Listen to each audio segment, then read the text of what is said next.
What is up, guys? Welcome back to the channel. Welcome back to my beautiful ride show, Revolutionaries. It's me, Gio. Y'all know the fuck it is. Alright, I saw last week on...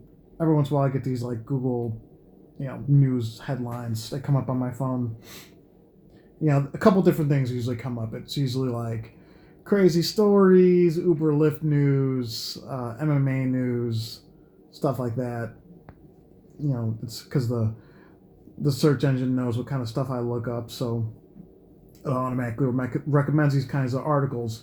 So last week, I did notice that there was a few different articles coming out about the autonomous car crash that killed the lady in Arizona last year, and it seems like some more news came out today. So let's take a look, shall we? The National Transportation Safety Board has made a determination into the probable cause of the fatal 2018 crash. So,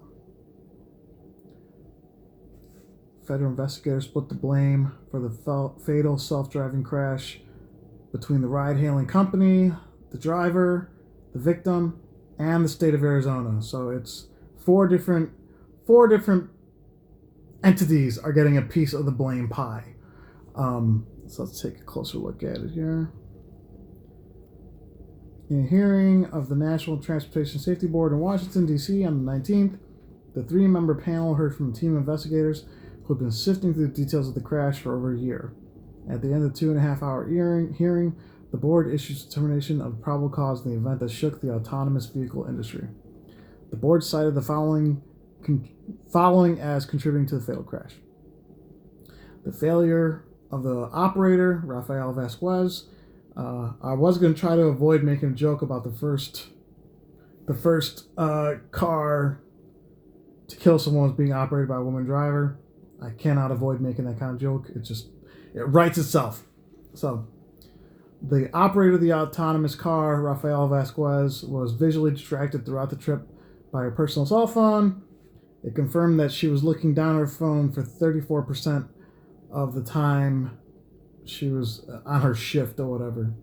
So they're linking that as a contributing factor to the accident.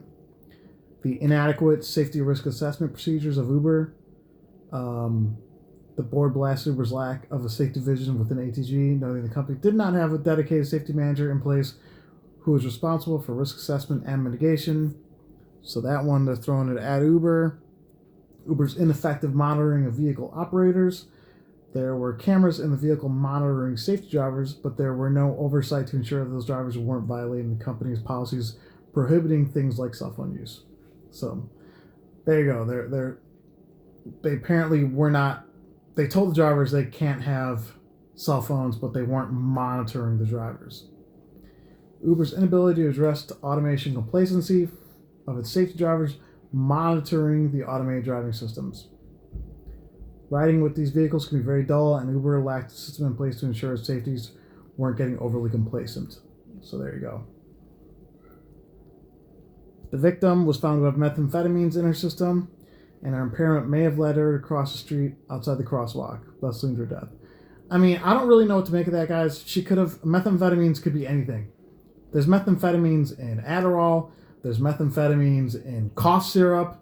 It could be anything, but obviously they're saying that this girl was impaired, potentially, and that could have been the reason she stepped out into the street and not actually at a crosswalk.